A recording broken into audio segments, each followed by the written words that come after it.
Alright, so today we are talking about Heretics Anonymous, which is one of my favorite YA books ever. This is a series where I talk about what I loved and didn't love in books. Spoiler alert, I loved everything about this book and I have no critiques at all. And we try to figure out why we love those things and what the author did in her writing and her structure and her story. Yeah, and talk about what we can learn from it and how we can improve our own writing.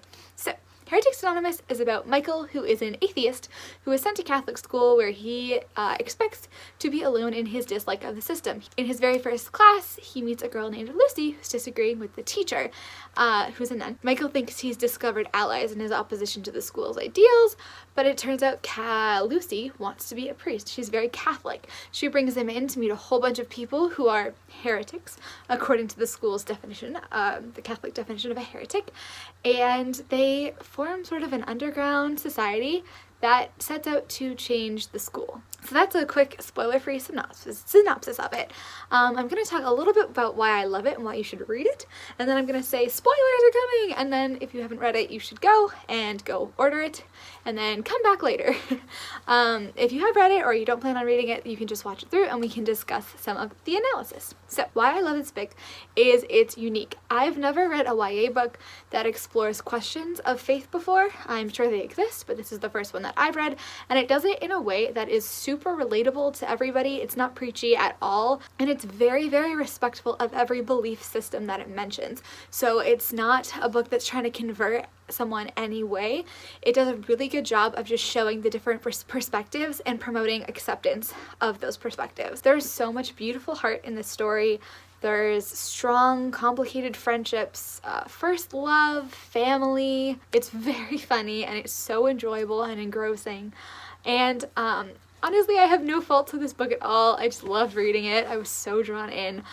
Even if you are not religious at all, it's super relatable because the main character is an atheist and that belief is never changed throughout the book. That is not what this book is about. It's just exploring that and becoming open to what other people think. It's so good. So go read it, go read it. Now come the spoilers. Spoilers! Okay, I'm gonna analyze this book from the perspective of the Story Grid, which is a writing book that I talked about in an earlier video, one of my favorites, one that has totally changed my writing strategy, and I'm going to analyze it from the perspective of genre. So I think what's so cool about this book in particular is that it is a brilliantly done, innovative society story. So the Story Grid has genre classifications that are different than what the classifications we see on our bookshelves generally are. So one is the society genre, and I'm going to link their Secrets of the Society post below because I'm reading a society story right now, so I reference it religiously. I really like it. But basically the Story Grid principle is that genres have reader expectations in them. So obligatory scenes that the reader expects to have, and if you don't see them, then you're disappointed. Conventions that the reader expects to see, and if they're not there, then the promise to the reader is broken. What they talk about a lot is that if you just do the same old thing, those conventions and obligatory scenes can become cliches. So it's important to be innovative. So I'm not saying Katie Henry used any particular method in writing her book. This is just the lens through which I personally am analyzing it and trying to learn from it. I'm going to talk about the conventions of the society genre, how well Kate Henry executes them. So a society story is basically about a group of subjugated individuals. It's the rebellion revolution story. Examples according to their website are Anna Karenina, Thelma and Louise, The Godfather, and Ragtime. Society stories are all about the subjugated confronting their subjugators. Let's dive into it. So the first convention is that there's one central character with offshoot characters who embody a multitude of the main character's traits. This is done very well. I don't know so much about the main character's traits as in variations on the main character's kind of like belief system. The way she has the characters in sort of a mini plot where you hear about a bunch of different little snippets of stories is really, really well done in this book. Yeah, the thematic exploration through the characters is quite incredible. So Lucy is Catholic. She is Michael's love interest, which I love the conflict there. It's so good, especially because I feel like it's very relatable. I had a friend in high school, and she was Catholic and her boyfriend was Muslim, and so they had a lot of sort of cultural problems between their families and how they interacted, and she would talk about it a lot, and it was really interesting. It was a really interesting topic of conversation. Then there's Eden, who is, I can't remember exactly what it's called, but it's a form of paganism. I think it's Irish or Celtic, where she believes in Celtic polytheism, something like that. Then there's Ari, who is Jewish and also gay, which gives him a lot of a different perspective on what's happening in the Catholic school. Then we have sort of more minor characters. I think that the other students at the school were really well done. There's the couple that they talk to a lot in the cafeteria. They're minor characters, but it's really interesting how she shows sort of these people are sort of on the edge of agreeing with the Catholic school's system is, but also at the same time doing sort of lewd things and lewd jokes, and you see a fun paradox there. And then you have another character whose name I can't remember, but she is kind of one of the antagonists, and when Heretics Anonymous starts spreading their stuff, she creates a crusade group, and we learn more about her family as we go towards the end of the story, that they're super strict. She had to try so hard to get to even come to school.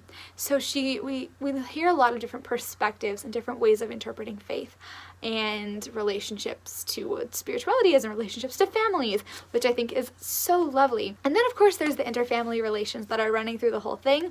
Society stories at their heart are about power. This one has ideological themes, of course, but sort of the main value shift is power, because I would argue that what the characters in Heretics Anonymous really want is power over their education, power over the system. And there's another really good subplot about sort of a power struggle between Michael and his father. Michael is tired of being dragged around. I think of it like a Flower All Stories, where the theme's kind of in the middle and then everything spins off around it like petals. But I think it's a really cool thing to think about, is how does each of these characters be a variation on the theme. I remember I critiqued the selection a little bit for having so many characters, and you could argue that Heretics Anonymous also has a ton of characters, so what's the difference? And I really think that the difference is the characters have a purpose in the story, but not even so much to the plot as to the theme. She did such a good job of making sure that every character in her story had a purpose, because every character had a different take on the main ideas that she was exploring. Another convention of this is, according to the story grid, is a big canvas, either a wide scope environmental setting or an interpersonal landscape. So I think this is where a lot of innovation happened. The big canvas is a Catholic school, the world of school. So despite it being a Catholic school, the world of school is alluring and universally familiar. And it just reminds you that there's ways that you can convey these themes and talk about these kind of revolutions without having to have that typical landscape. And any of these conventions, you can sit down and think, what can I do to make this innovative? What can I do to change this or make this more interesting? Okay, another convention is the power divide between those in power and those disenfranchised is large and evident to the audience. Check, it's the students versus the school structure, teacher, principal. There's also the subplot of the child versus the parent, which is so interesting how those dynamics are different and how they intertwine a lot. This story makes me think a little bit about Harry Potter 5. The whole, I don't know if you'd call it the subplot, the main plot of that movie, story, book. I've read the book, although I think that the movie was very, very good. That's the best Harry Potter movie. Side note. Anyways, it was a revolution story where Dumbledore's army was trying to change things and pushing back against the power, and you know, those really resonate with people. Another convention is there is a clear revolutionary point of no return. The moment when the power shift is clearly defined and dramatized. This is the big event, the climax. So in this one, which is again so innovative and interesting, it's when Michael defaces the school bulletin board after finding out that he is moving to Belgium. He's so upset, and everyone's mad at him. He really screws up in this. And I think that this is so well done. It's so well done because we know from the beginning of the book that Michael has a flaw, and his flaw is like this. He really is intolerant of this other system, and he is unwilling to consider other people's points of view. He thinks that he is correct. He doesn't want to be here. And he keeps pushing that along, and he keeps pushing to more extreme, more extreme, more extreme. And then finally, the part of his personality that is flawed, that part that is intolerant, and it kind of explodes and really takes over. And then he suffers big consequences for this. And you know, it seems like such a small thing when you think of so many other books. The revolution scene, like being a huge battle. And this is just like, it's a bulletin board that he messes up. And it's a bit small thing, but it's such a big deal. And you feel for him so much, while at the same time being like, it's a point of no return. And it really is a point of no return.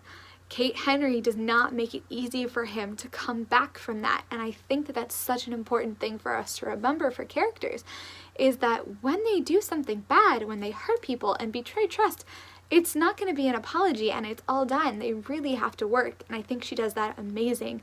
And again, with the innovation on that revolution scene, who knew that putting things on a bulletin board would be a revolution? Another convention is that the vanquished group is doomed to subjugation, exile, or death. Or detention, which you could say, I suppose, is the subjugation equivalent for school. Cool. And then the ending is paradoxical and bittersweet, either a win but lose or lose but win for the protagonists. I think this is the best kind of ending, personally, when all the threads tie up perfectly. It can almost be a little bit disappointing. So I think that Kate Henry did this so well. They didn't change the school, but the subplot of power there, Michael and his father, he's moving towards compassion and empathy and understanding with his father, and we get a hope of new relationships to come. He also restores his interpersonal friendships. So he repairs his relationship with Lucy. His friends forgive him. Yeah, it's a wonderfully bittersweet ending. It's so realistic, but yet it's so meaningful and satisfying at the same time.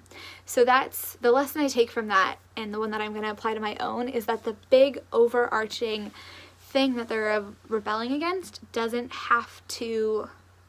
they don't have to win, but they do have to win at some point. And when you win at that interpersonal level, I feel like it could be just as meaningful and triumphant, actually, as winning at that overall level. I've talked about the fact that Kate Henry meets all the conventions of a society story in her book, Heretics Anonymous, and it's so well done and innovative and amazing, and I just want to finish off by doing some gushing because I love this book so much. The first one is the scene in the confession booth that I want to gush about because, oh my gosh, like, talk about innovating. So we've all seen, like, forgiveness scenes before, but her being like, you know what we're gonna do? We're gonna have a forgiveness scene, but they're gonna be in a confession booth. And I was like, oh my god, that's amazing. I've never freaking seen a forgiveness scene. Any scene in a confession booth? That's so cool. It had me on the edge of my seat. I think that one of the things that I loved about this book was just honestly how realistic it is. The nuance that she gives these characters is amazing. No one is purely good. No one is purely evil. It feels like real life, you know? We find out that the main antagonist kind of is the priest, but then he is so kind to Michael after he gets detention. He forgives him, and then one of the other main antagonists is the crusade girl whose name I can't remember, and we find out that her family has this ideology that's very, very strict, and so it's hard to find YA books that feel that realistic, that felt like it could have been at my school, my friends, you know, things never seem to be as dramatic as they are like TV specials, but at the same time there are little things that are just as dramatic if you dive into it and really look for them. I feel like a lot of YA contemporaries that I read set out to tackle the big issue, and a lot of them come off super heavy-handed or cliche, or they just go in a direction that's not believable. And the humor in this book does a really great job of keeping that from happening. It has a light touch while still being a very intelligent conversation. I honestly think that this is where Write What You Know comes very good advice. It's not always good advice, but I think that sometimes when the big issue books that I read, at least some of them, not all of them, come from authors who haven't perhaps experienced the big issue themselves. That doesn't mean that you can't write about it, of course, but I do think that some of the best work on those comes from people who are deeply ingrained in it, because then it's when you write from those feelings that are specific to you and your experience, that actually becomes more universal, because people will be like, oh, I've had that one. So taking your own feelings and thoughts and then trying to put them into your characters at appropriate times, you know, I think that creates the most universal moments in books. So overall, Heretics Anonymous is about tolerance, acceptance, and love. And if there were a list of top 3 books that I could say, gosh, I wish I wrote that, this would be on my top 3. Thank you so much for watching, and I hope this was helpful in your learning, it's helpful in my learning, and talk to you next time.